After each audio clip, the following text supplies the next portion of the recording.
தனுஷ் எடுத்து கொஞ்சம் தலகு சார்.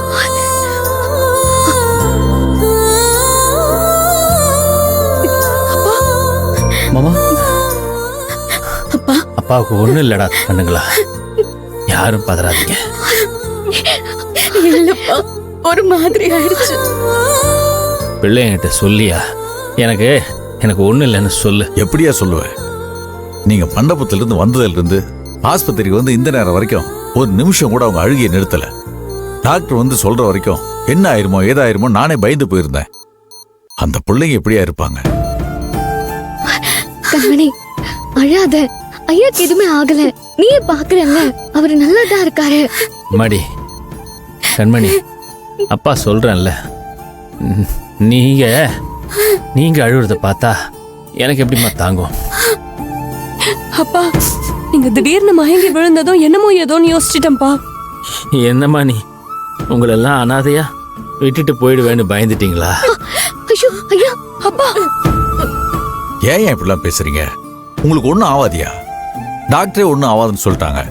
உங்க நல்ல மனசுக்கு, நீங்க பண்ணிருக்க புண்ணிய காரியத்துக்கு உங்க உடம்புக்கு ஒன்றும் ஆகாதியா?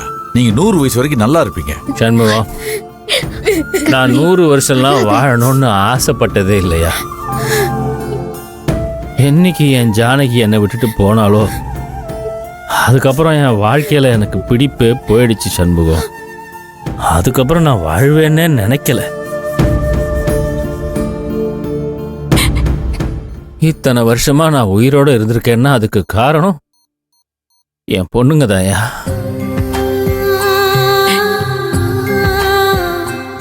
அவங்களுக்கு ஒரு நல்ல வாழ்க்கையை அமைச்சு கொடுத்த அப்புறம்தான் என் உடம்பை விட்டு இந்த உசுறு போகும் அப்படிங்கிற ஒரு வைராக்கியத்தோட இந்த உசுரை பிடிச்சிட்டு இருக்கேன்.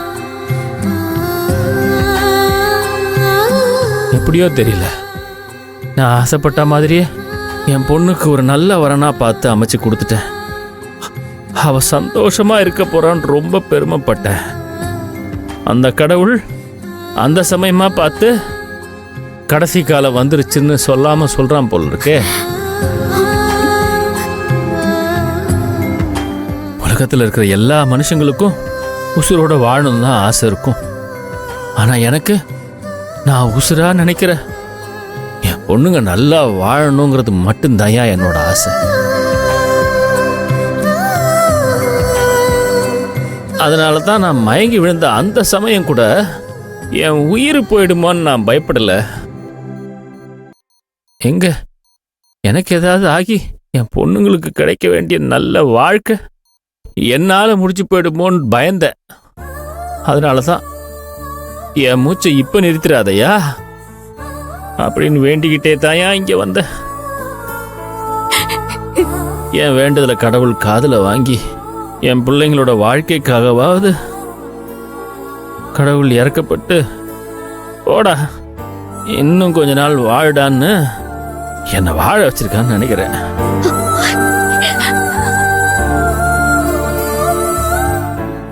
அவங்களுக்கு சந்தோஷமான வாழ்க்கையை அமைச்சு கொடுத்துட்டு அவங்க சந்தோஷமா இருக்கிறத பார்த்துட்டு அடுத்த நொடி என் உயிர் போனாலும் பரவாயில்லப்பா, நான் கவலைப்பட மாட்டேன். அப்பா இப்படி எல்லாம் பேசாதீங்கப்பா. உங்களுக்கு அப்படியெல்லாம் எதுவுமே ஆகாது. நாங்க ஆகவும் விட மாட்டோம். அப்பா, நீங்க நீங்க ஆசைப்பட்ட மாதிரி எல்லாமே நடக்கும்பா. இப்போ அக்காக்கு கல்யாணம் நடக்க போகுதுல்ல, அத நீங்க கண்டிப்பா நல்லபடியா பாப்பீங்கப்பா. அதே மாதிரி என் கல்யாணத்தையும் சந்தோஷமா நீங்க ஆசைப்பட்ட மாதிரியே நடத்தி வைப்பீங்க. அந்த கடவுளே நினைச்சாலும் சரி, உங்களை எங்க கிட்ட இருந்து யாராலையும் பிரிக்க முடியாதுப்பா.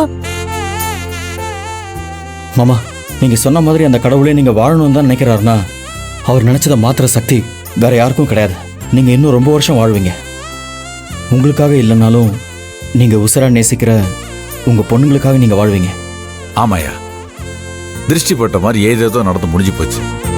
உங்களுக்கு ஒன்றும் ஆகலையே, அது வரைக்கும் சந்தோஷம். ஆனா சண்முகம், மண்டபத்தில் நான் நல்லா தானே இருந்தேன். திடீர்னு எப்படி எனக்கு இந்த மாதிரி ஆச்சு? ஐயா, டாக்டர் என்ன சொன்னாங்கன்னா, நீங்க சாப்பிட்ட ஸ்வீட்ல தான் விஷம் கலந்துருக்குன்னு சொன்னாங்க.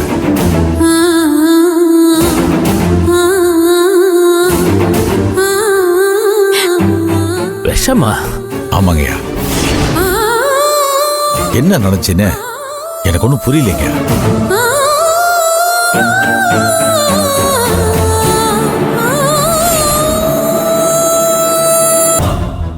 கடவுள் ஒருத்தன் மேல இருந்து பாத்துக்கிட்டு தான் இருப்பான்.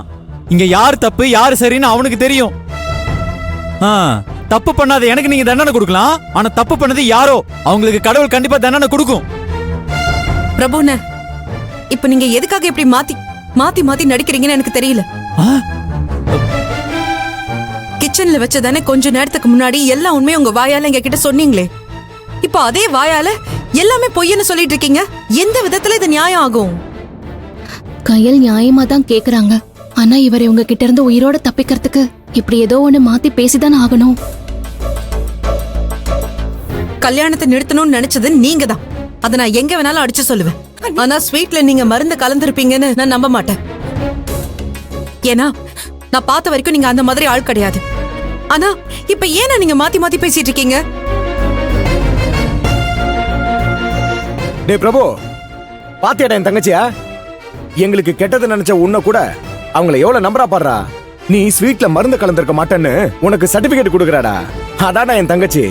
சீ, ஆனா நீயே இருக்கியே அருவாளை பார்த்து பயந்து பொய் சொல்லி தப்பிக்க பாக்குற. 10 நிமிஷத்துக்கு ஒரு தடவை அடிச்சுக்கிறானுங்களே தவிர எவனும் செத்த படலையே. ச்சே, நான் ஏதாவது பண்ணலான்னு பார்த்தா அதுவும் நடக்க மாட்டேங்குது. டேய், என்னடா ஆளாளுக்கு பேசிட்டே இருக்கீங்க? உண்மையை சொல்ல இருக்கிற கடுப்புக்கு வெட்டிடுவோம் பாத்துக்க. வந்து வெட்டி வீசுடா, வாடா. அடிங்கன்னு நானும் பாத்துட்டு